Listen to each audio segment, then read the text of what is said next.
Assalamualaikum warahmatullahi wabarakatuh. Terima kasih kepada teman-teman yang sudah datang pada kuliah pertama perdana studi kelayakan bisnis. Perkenalkan, saya Retno Widyaningrum yang insya Allah selama 1 semester ke depan akan menemani teman-teman untuk belajar studi kelayakan bisnis. Buku yang akan kita pakai untuk kuliah kali ini, buku referensinya yaitu Studi Kelayakan Bisnis, buku karangan Sri Handaru Yuliati dan Tamjudin. Oke, langsung saja ya Mbak, kita mulai ke slide selanjutnya.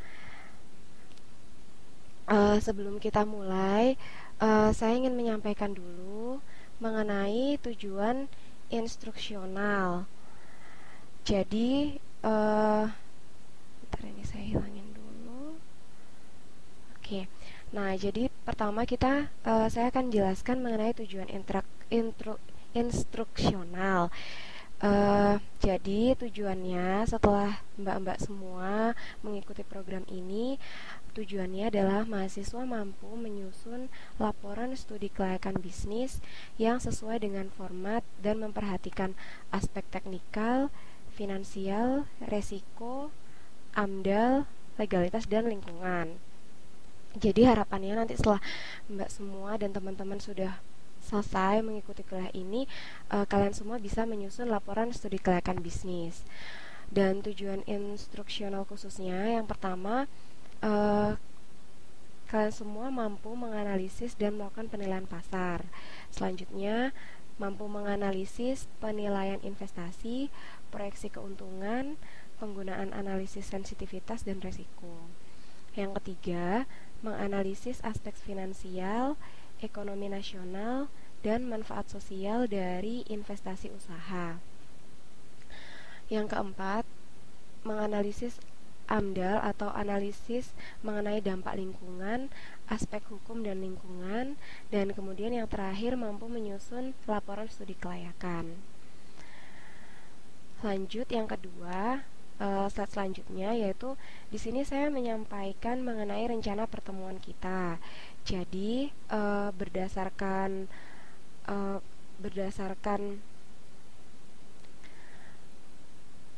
pertemuan ini, di sini ada pertemuan 1 sampai pertemuan ke-8. Di mana di pertemuan pertama yang kali ini kita akan membahas mengenai pengantar dan juga modul 1 tentang konsep dasar studi kelayakan bisnis. Dan pertemuan kedua yang nanti akan diselenggarakan pada TTM pertama, insya Allah tanggal 15, itu kita akan belajar modul kedua dan modul ketiga mengenai analisa pasar dan penilaian aspek teknikal.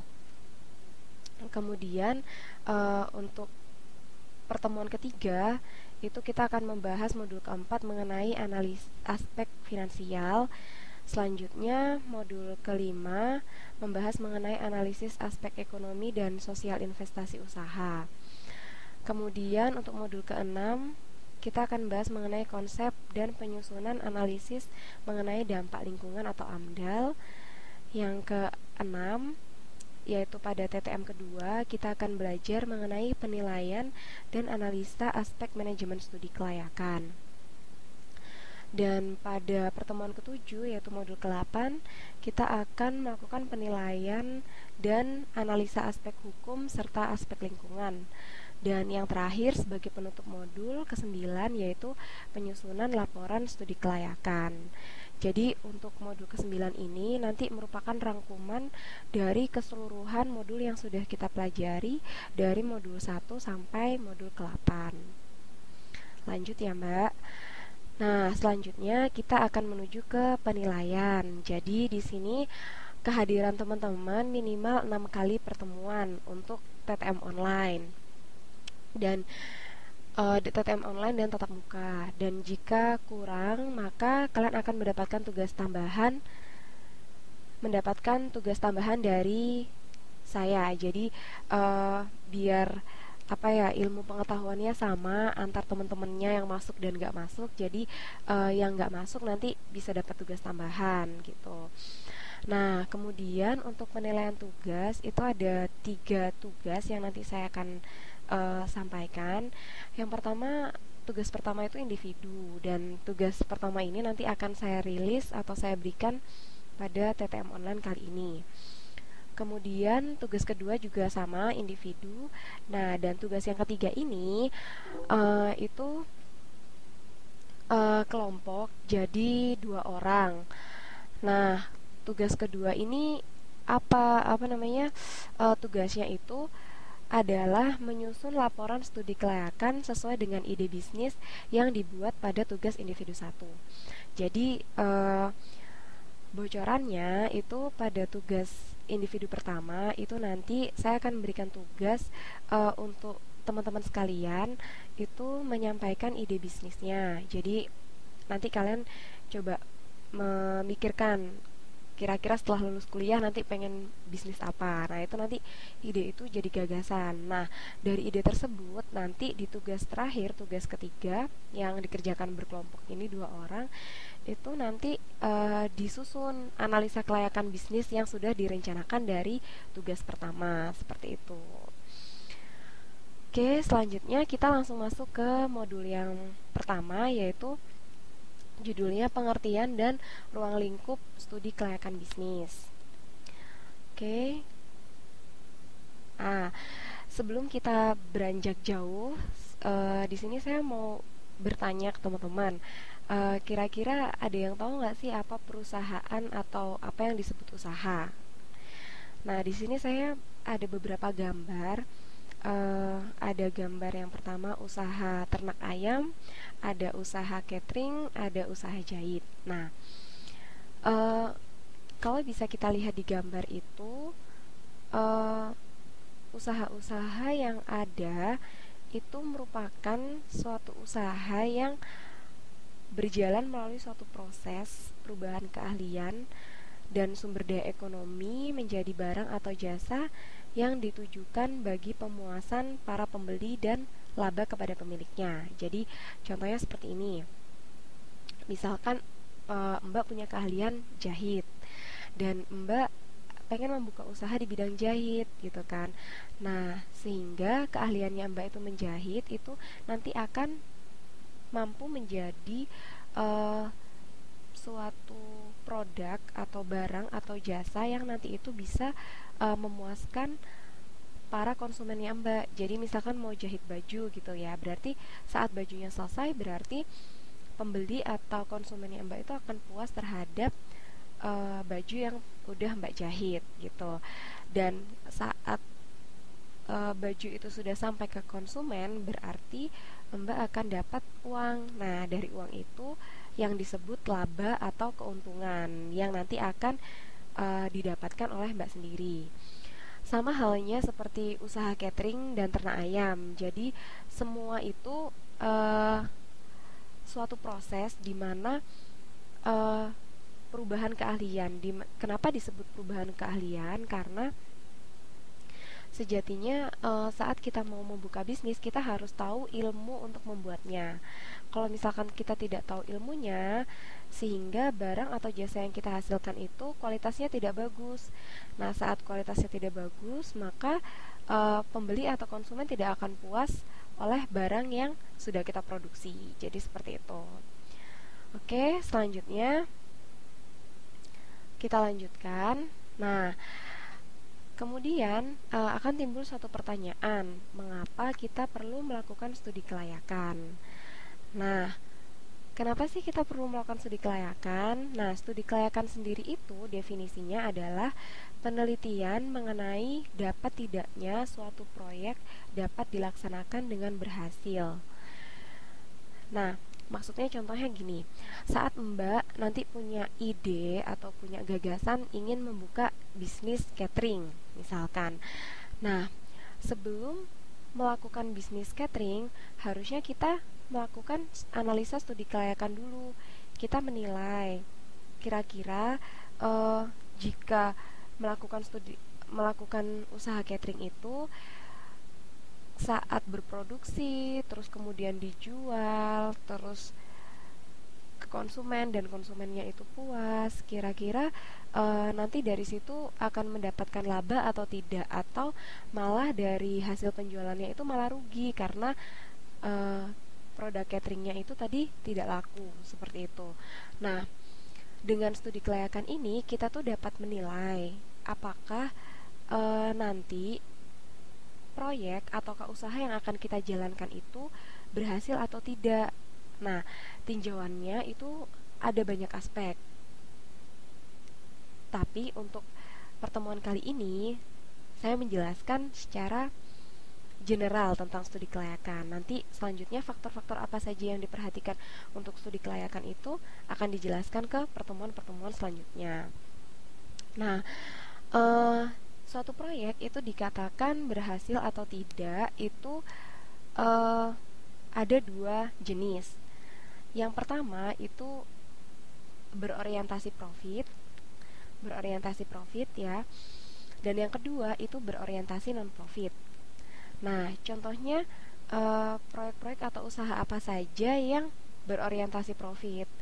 Yang berorientasi profit itu contohnya seperti perusahaan.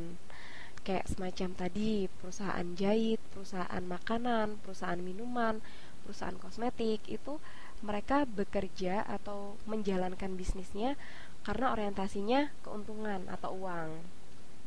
Nah, kalau orientasinya non profit, berarti mereka tidak menitik beratkan kepada keuntungan. Nah, contohnya apa saja? Contohnya ada pemerintahan, ada yayasan, ada lembaga sosial masyarakat. Jadi,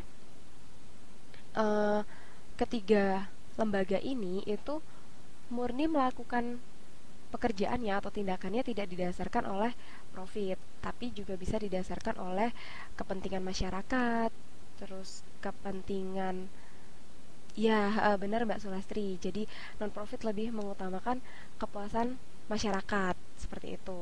Jadi tidak berorientasi pada keuntungan atau uang seperti itu ya. Nah, selanjutnya pada studi kelayakan ini penilaian tingkat keberhasilan suatu proyek dalam suatu keseluruhan sehingga semua faktor harus dipertimbangkan dalam suatu analisa. Jadi saat kita akan meninjau atau melakukan studi kelayakan dalam bisnis itu banyak sekali aspek yang harus diperhatikan, mulai dari aspek teknis, aspek finansial, terus aspek lingkungan, dan juga aspek hukum, itu semua dipertimbangkan. Nah, nanti lebih jelasnya akan saya jelaskan di modul selanjutnya. Oke, kita lanjut ke slide berikutnya, yaitu mengenai analisis aspek penilaian studi kelayakan. Nah, di sini secara umum ya akan saya jelaskan mengenai analisis aspek penilaian studi kelayakan itu di sini terdiri dari atas 6 aspek. Yang pertama pemasaran. Nah, kenapa disebut pemasaran? Salah satu aspek yang dipentingkan karena di sini itu akan menilai prospek kesempatan pasar dan juga strategi-strategi pemasaran. Jadi maksudnya seperti ini. Contohnya kita ingin usaha jahit ya, misalkan seperti itu. Nah, usaha jahit ini saat kita mau buka usaha jahit kita harus lihat nanti kira-kira kalau aku buka usaha jahit nanti saya akan memasarkan produk saya kemana ya. Nah, seperti itu. Jadi strategi-strategi itu harus dipikirkan. Jadi produksi yang sudah selesai dibuat atau baju yang sudah selesai dibuat itu akan dipasarkan kemana. Misal, oh nanti akan saya pasarkan ke pasar Tanjung Anom, atau oh nanti akan saya pasarkan ke supermarket ini, seperti itu. Jadi itu harus dipikirkan sebelum kita akan memulai suatu bisnis. Nah, selain itu ya Mbak, pasar Tanah Abang juga bisa. Nah, terus selain itu juga kita harus tahu strategi-strategi pemasarannya seperti apa. Misalkan mau jualan baju ya, jualan baju itu kan apa ya istilahnya, banyak pesaingnya gitu, banyak kompetitornya lah istilahnya. Nah, karena banyak kompetitornya berarti kita harus pinter-pinter gimana caranya supaya konsumen itu melirik produk kita gitu. Nah, contohnya misal kita harganya agak lebih murah dibanding kompetitor karena kita kompetitor baru seperti ya, karena kita pendatang baru gitu ya. Atau kalau kalau enggak, kita bisa ada strategi pemasaran, misalkan beli dua gratis satu seperti itu. Nah, jadi dari strategi-strategi seperti itu bisa sangat efektif untuk memperkenalkan produk kita ke konsumen seperti itu. Oke, selanjutnya saya lanjut ke aspek teknis. Di sini aspek teknis ini adalah meninjau aspek kelayakan proyek secara teknis.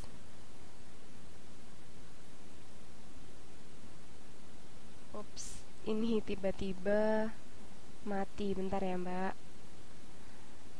Hmm, oke, ini harus melihat. Oke, Mbak Sulastri.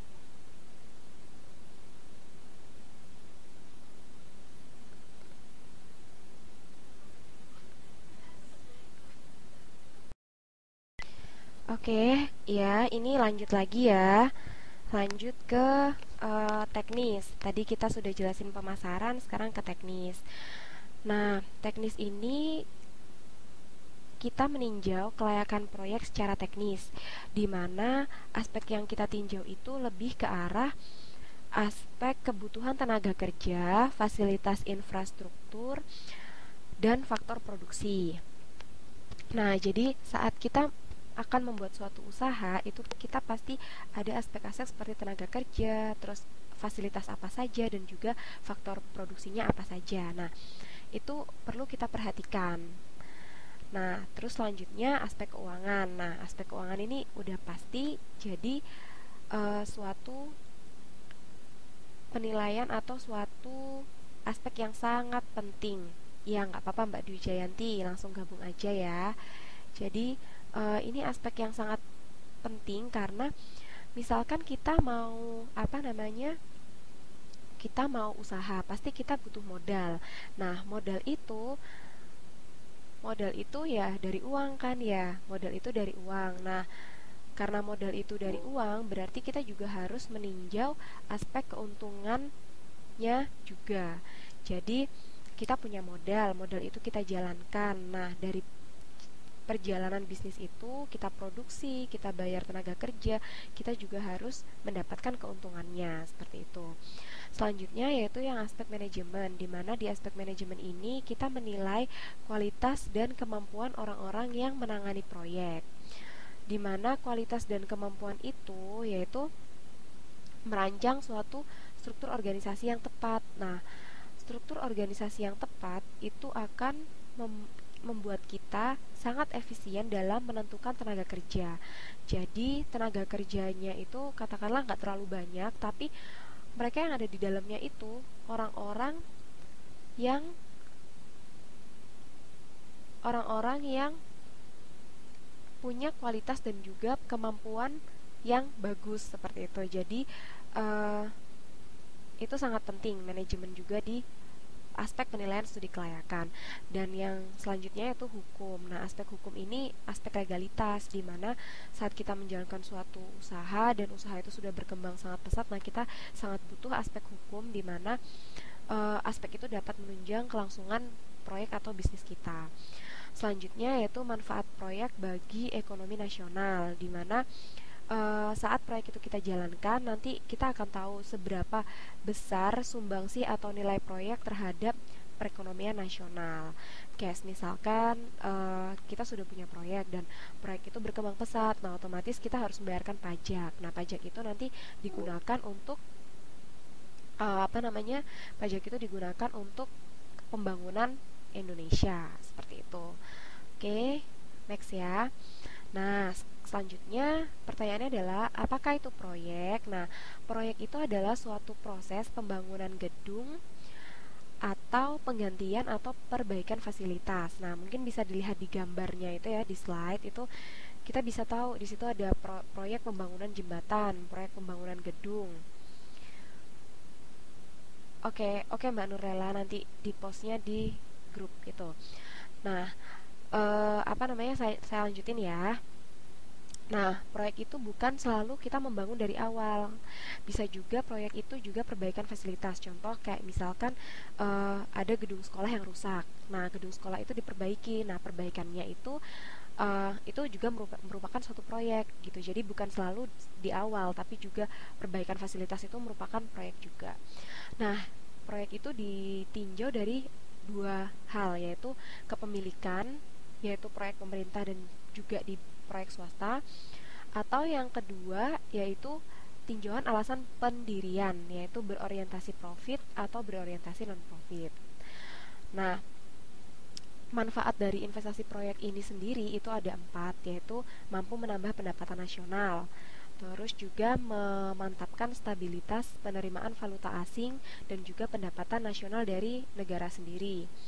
Dan yang pasti mampu membuka lapangan pekerjaan baru dan juga mampu memanfaatkan bahan baku di lingkungan tersebut. Oke. Next selanjutnya yaitu kaitan dengan manajemen dan ketidakpastian. Nah, di sini ada 5 aspek, yaitu perencanaan, pengorganisasian, dan pengadaan staf. Di mana yang pertama yaitu perencanaan ya. Perencanaan itu uh, sebelum kita membuat suatu keputusan investasi ya, jadi para investor itu mengadakan studi kelayakan, di mana studi kelayakan itu terkait pada permintaan, harga bahan baku, tenaga kerja, fasilitas pendukung, kapasitas pabrik, dan juga keuntungan perusahaan. Dan selanjutnya pengorganisasian dan pengadaan staf, di mana pengorganisasian dan pengadaan staf ini aspek manajerial, di mana posisi-posisi yang perlu diisi dan juga tugas dan tanggung jawab seperti apakah yang akan diberikan pada tenaga kerja. Jadi pada pengorganisasian ini merupakan aspek yang penting juga karena di sini jumlah tenaga kerja, kualifikasinya, tugas, wewenang, dan tanggung jawabnya itu perlu diorganisasikan dengan baik sehingga mereka dapat bekerja secara optimal. Nah, selanjutnya pengarahan. Pengarahan ini tujuannya untuk memperlancar pelaksanaan proyek agar tujuannya dapat tercapai. Kadang kita sudah dalam suatu proyek itu udah punya jadwal gitu ya, tapi jadwal tersebut itu tidak bisa tercapai karena apa? Karena bisa jadi pengarahannya kurang benar atau tidak dikontrol dengan baik, sehingga untuk semua tujuan dan juga waktunya itu dapat tercapai dengan baik itu perlu adanya pengarahan oleh pihak manajerial. Nah, kemudian selanjutnya pengawasan. Di pengawasan ini itu juga aspek manajerial, di mana pelaksanaan pekerjaan itu apakah sudah sesuai dengan pedoman yang ada. Nah, di sini pedoman yang digunakan itu adalah anggaran keuangan perusahaan. Kenapa anggaran yang bisa digunakan itu anggaran keuangan perusahaan? Karena dari anggaran keuangan perusahaan ini kita sudah tahu gitu, gampang untuk ditelusuri. Jadi misalkan kita berencana menjual baju 10 potong gitu ya. 10 potong itu kita dapat untung 1 juta katakanlah. Nah, dari 10 potong ini ternyata di akhir bulan saat kita tinjau, ternyata yang terjual hanya 8 potong dan keuntungan kita hanya 800.000, sehingga di situ kan ada penyimpangan di mana 2 baju tidak terjual. Nah, dari sini kita bisa meninjau kesalahannya di aspek yang mana gitu. Nah, jadi penelusurannya akan lebih sangat cepat dan tepat saat pedoman yang digunakan itu adalah anggaran keuangan perusahaan. Nah, selanjutnya yaitu ada ketidakpastian, di mana ketidakpastian ini adalah proyeksi serta peramalan di mana memiliki kemungkinan tidak tercapai. Jadi kadang kan saat kita memulai suatu bisnis kan kita berandai-andai, bukan berandai-andai ya, maksudnya kita berpikir oh nanti saya akan dapat demandnya sejumlah ini, atau saya dapat permintaan sejumlah ini, nanti akan saya jual seperti ini. Nah, tapi semua peramalan yang kita buat itu belum tentu tercapai, ada kemungkinan tidak tercapainya, sehingga resiko-resiko tersebut itu juga perlu dipertimbangkan dalam menyusun studi kelayakan gitu. Terus kemudian lanjut yaitu ada penilaian usaha, di mana penilaian usaha ini dibagi menjadi 2, yaitu profit dan non profit. Nah, di profit ini biasanya rata-rata itu yang menjalankan itu adalah pihak swasta, di mana mereka yang bekerja sangat efisien, tepat waktu, tenaga kerjanya itu produktivitasnya sangat maksimal seperti itu, dan mereka sangat menekan biaya sehingga keuntungannya maksimal, dan juga pihak swasta itu meminimalkan resiko kerugian gitu, karena mereka bekerja dengan sangat hati-hati dan mereka menginginkan keuntungan yang banyak, sehingga mereka harus bekerja dengan efisien, menekan biaya produksi seminimum mungkin, dan juga meminimalkan resiko kerugian. Nah, hal tersebut sangat berbeda dengan usaha yang non-profit. Nah, di usaha non-profit ini biasanya mereka pemerintah yang menjalankan tuh, biasanya pemerintah atau gabungan dari pemerintah dan swasta. Nah, biasanya proyek-proyek yang dijalankan oleh pemerintah ini uh, tujuannya itu bertujuan untuk melindungi masyarakat. Jadi uh, intinya itu semua berjalan proyek itu untuk kesejahteraan masyarakat gitu ya. Nah, selain itu juga proyek ini biasanya keperluan strategis dan pertahanan negara, seperti proyek atau ya proyek penjagaan batas wilayah teritorial terluar Indonesia dengan Malaysia seperti itu. Nah, itu juga tujuannya adalah untuk uh, keperluan atau kebaikan masyarakat Indonesia sendiri gitu. Dan proyek yang bersifat non-profit ini biasanya berjangka panjang, waktunya tuh bisa nyampai 5 tahun, 10 tahun seperti itu. Dan resikonya sangat tinggi karena modal yang dikeluarkan sangat besar seperti itu. Oke. Selanjutnya ini ada manfaat studi kelayakan, di mana manfaat studi kelayakan ini ada 5 aspek. Yang pertama yaitu investor. Investor ini lembaga yang memiliki uang dan menanamkan modalnya untuk satu proyek. Jadi misalkan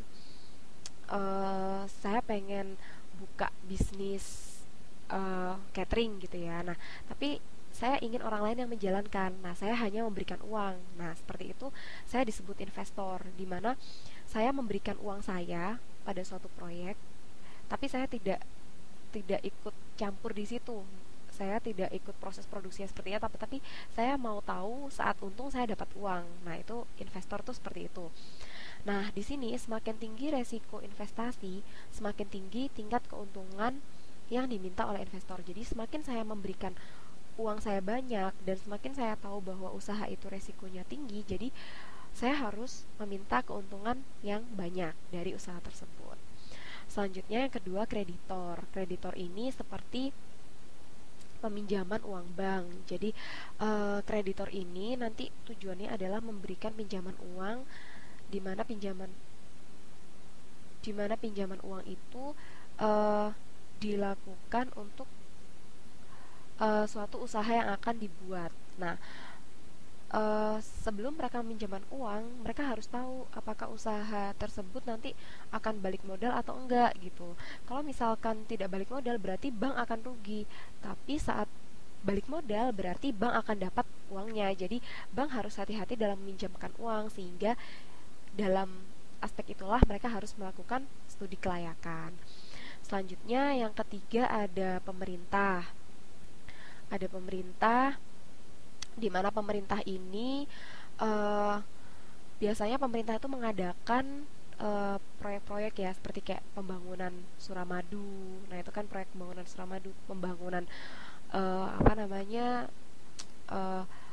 gedung-gedung kepemerintahan seperti itu. Nah, dari proyek-proyek tersebut itu pemerintah juga harus melakukan studi kelayakan, karena itu akan sangat membantu pemerintah dalam melakukan pengambilan keputusan dan juga akan memberikan kemudahan fasilitas-fasilitas proyek seperti pajak, subsidi, jaminan, dan juga hal-hal yang lain seperti itu. Dan yang keempat itu perusahaan. Nah, ini sudah pasti. Jadi misalkan contoh ya, seperti misalkan Mbak Anis nih, Mbak Anis mau punya idenya Mbak Anis itu mau bikin usaha kue. Nah, saat Mbak Anis itu melakukan penjualan usaha kue gitu ya, jualan kue gitu kan, berarti Mbak Anis merealisasikan idenya Mbak. Nah, Mbak pengennya saat Mbak sudah punya modal, terus Mbak punya ide, terus kemudian Mbak produksi, bikin kue terus dijual, kan pengennya untung ya. Nah, pengennya laba. Nah, jadinya kalau sebelum melakukan bisnis itu, Mbak Anis harusnya melakukan studi kelayakan. Jadi bisa menilai apakah nanti usaha jualan kue saya ini untung ataukah malah rugi. Nah, kalau untung kan alhamdulillah, kalau rugi berarti ya coba cari ide lain di mana yang nanti bisa mendapatkan laba atau keuntungan yang lebih banyak, seperti itu. Terus kemudian yang terakhir yaitu tujuan pembangunan ekonomi, di mana studi kelayakan ini nanti dianalisis manfaat dan biaya yang ditimbulkan dan dapat memberikan dampak bagi ekonomi nasional dan juga untuk masyarakat, seperti itu. Oke. Selanjutnya di sini ada kriteria-kriteria keputusan. Nah, kriteria-kriteria keputusan itu terdiri dari 6 kriteria. Yang pertama adalah intensitas faktor. Nah, intensitas faktor ini lebih dititik beratkan pada peninjauan tenaga kerja dalam suatu proyek. Nah, untuk kriteria luas dan kompleksitas proyek ini ditinjau dari kekompleksitasan proyek. Nah, apa sih kompleksitas proyek itu seperti apa? Nah, proyek yang kompleks itu mereka keuangannya, ditinjau dari keuangannya, ditinjau dari proses produksinya dan juga keuntungannya. Dimana semakin luas proyek, maka akan semakin kompleks gitu. Nah, selanjutnya yang ketiga adalah kriteria pendapatan valuta asing atau devisa, di mana di sini pertimbangan keputusan ini dilaksanakan suatu proyek adalah seberapa besar penghematan devisa yang akan diperoleh dari produk import yang dihasilkan atau seberapa besar pendapatan devisa yang didapatkan pada produk ekspor.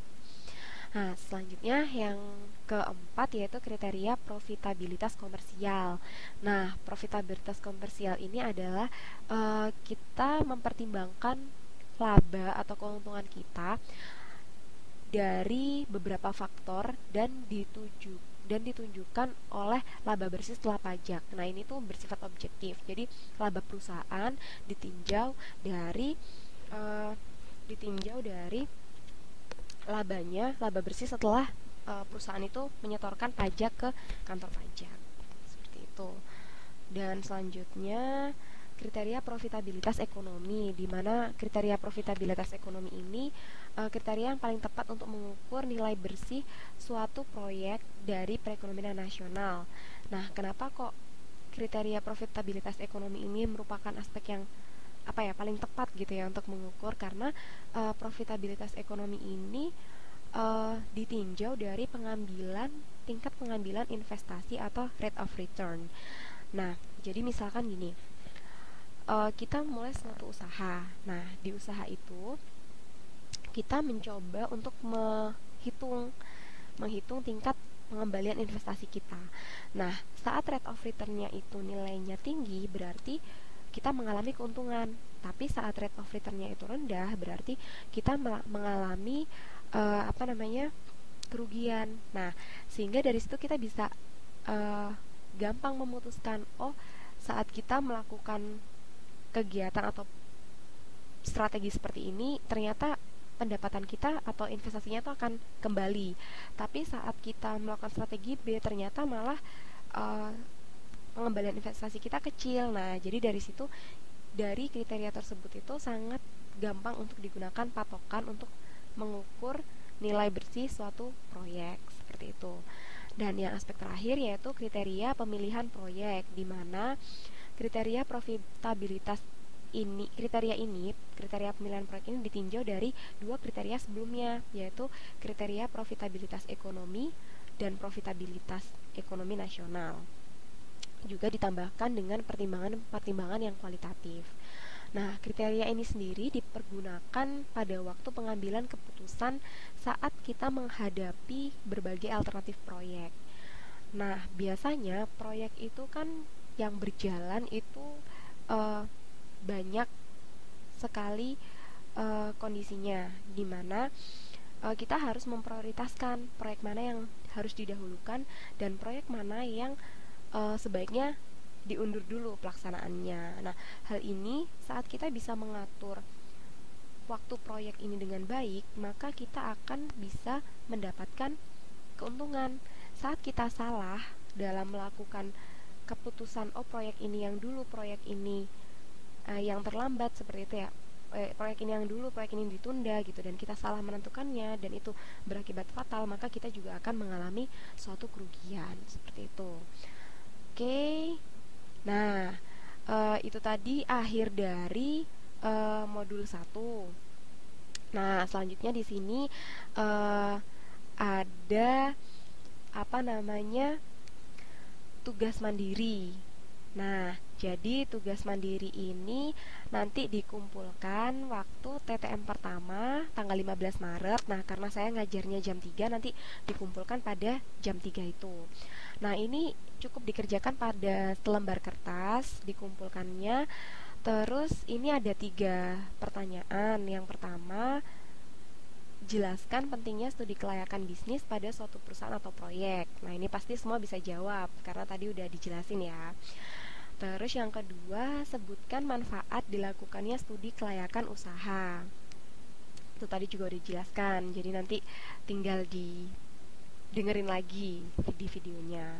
Nah, terus yang ketiga ini yang perlu dijelasin. Jadi di sini saya minta teman-teman semuanya membuat ide bisnis yang ingin Anda buat nantinya setelah lulus kuliah. Jadi nanti misalkan nih Mbak Sulastri nanti setelah lulus kuliah pingin usaha ternak ayam, misalkan kayak gitu. Nah, itu nanti tolong dijelasin usahanya apa, terus kemudian mau dipasarkan kemana gitu. Nah, gini Mbak, ini dikerjakan sebisanya aja kan, ini pertanyaan A sama B kan gampang ya, kan tinggal dibuka lagi nanti PPT-nya tinggal ditulis ulang.